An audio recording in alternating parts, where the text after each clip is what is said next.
Alright, here we're going to look at what it means to simplify a rational expression and state the domain of that expression. So first of all, a rational expression is essentially a glorified fraction. What it means is that instead of just having a constant number as your numerator and denominator, instead we have expressions in your numerator and denominator, or at least have an expression in one of them.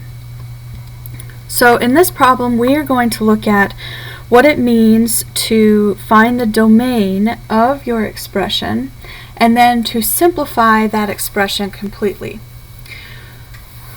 So to do that means we need to have a mini look at what a domain is. So a domain is essentially telling you where your problem or where your expression is going to have issues. Now, in order to find the domain, you have to remember a few rules. First, when we're talking about rational expressions, we have to remember that you cannot divide by 0.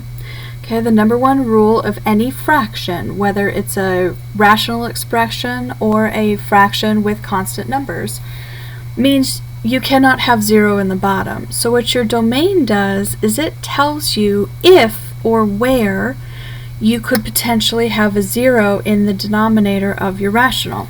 So if we look at this first equation here, we've got a rational on top and bottom. So the first thing that we want to do is you want to find your domain. So to do that says you're going to take your denominator and follow the rule. Since this is a rational, we're going to take our denominator, so x squared minus x minus 6, and we're going to say this cannot equal 0. And we want to find our x values where that could potentially occur. So we have to solve this quadratic. Now there are many ways to solve a quadratic, so in these problems when dealing with rationals, you simply have to choose whatever method of solving that you are the most comfortable with. Okay? Here, because my x squared term is a 1, I'm going to go ahead and factor. So here my x squared is going to break into x and x. My last term is negative, so I know that I have one positive and one negative. And then I have factors of 6 that give me negative 1. So in this case, I'm going to have a positive 2 and a negative 3.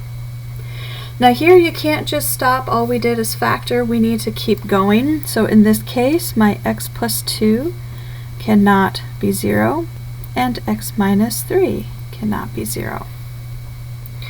Therefore, my x cannot be negative 2, and my x cannot be 3.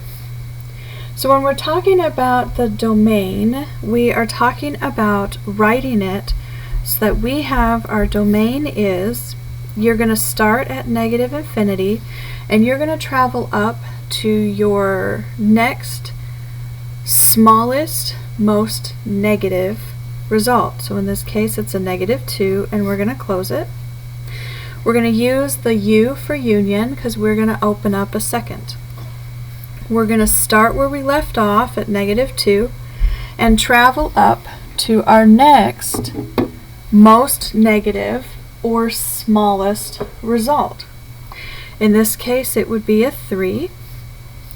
We have to open another union because we still have to make it to positive infinity. So we're going to again start where we left off.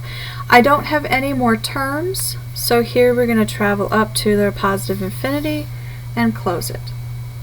Now what this is saying is that at negative 2 and at 3 we are going to have a problem, meaning it's going to put a 0 down here in the bottom of your rational.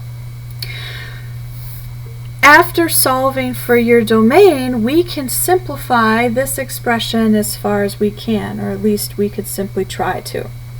Now in this case, we've already factored the bottom, so your rational here would become x plus 3 over x minus 3 times x plus 2. In this case, if you take a look, nothing is going to cancel out or reduce in any way.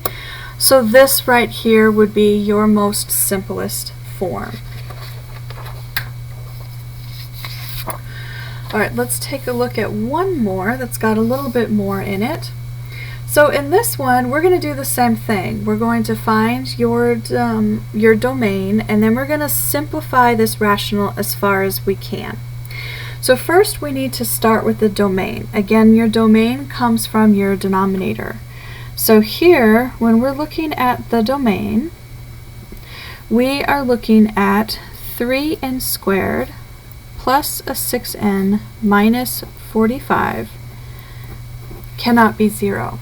So we need to solve this down and figure out where we may have an issue. So in this case, I can pull out a 3, leaves as n squared plus a 2n minus a 15 cannot be 0. We can divide that 3 completely away because we're set equal to 0, and so over here this becomes n squared plus a 2n minus 15 can't be 0. Again, just like before, I'm going to go ahead and factor this. My n squared breaks into n and n. I have in the back a negative, so that tells me I have one positive and one negative factor. And I need factors of 15 that give me a 2, so that's going to be a positive 5 and a negative 3. So here I've got that n plus 5 can't be 0, so n can't be negative 5. And n minus 3 can't be 0, so n can't be 3. So in this case, we have our domain. And so our domain here is going to go from negative infinity to negative 5, union, negative 5 to 3, union, 3 to positive infinity. Okay, so that tells us where we have issues. Now that we have the domain, we have to go ahead and simplify. So the first thing we're going to do is we're going to work with the top. Why? Because we've already worked with the bottom.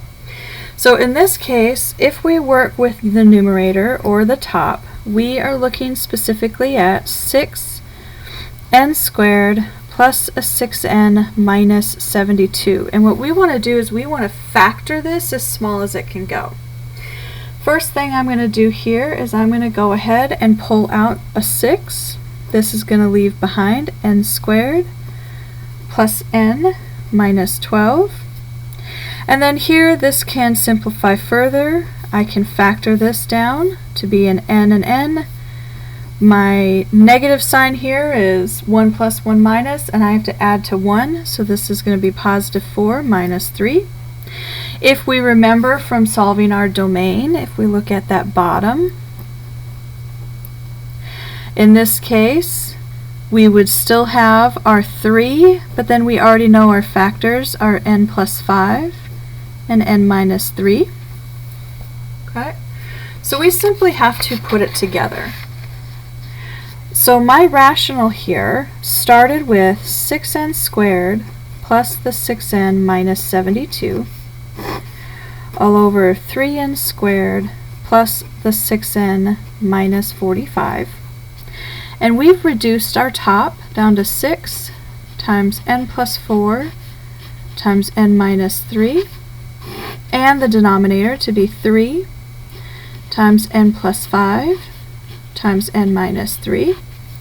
Now in this case we have to reduce. So first I have an n minus 3 on top and bottom, so those will cancel out. And the second is I have a 6 over a 3. My 3 turns to a 1, my 6 turns to a 2. And in this case this leaves us with the reduced of 2 times n plus 4 over n plus 5. Okay.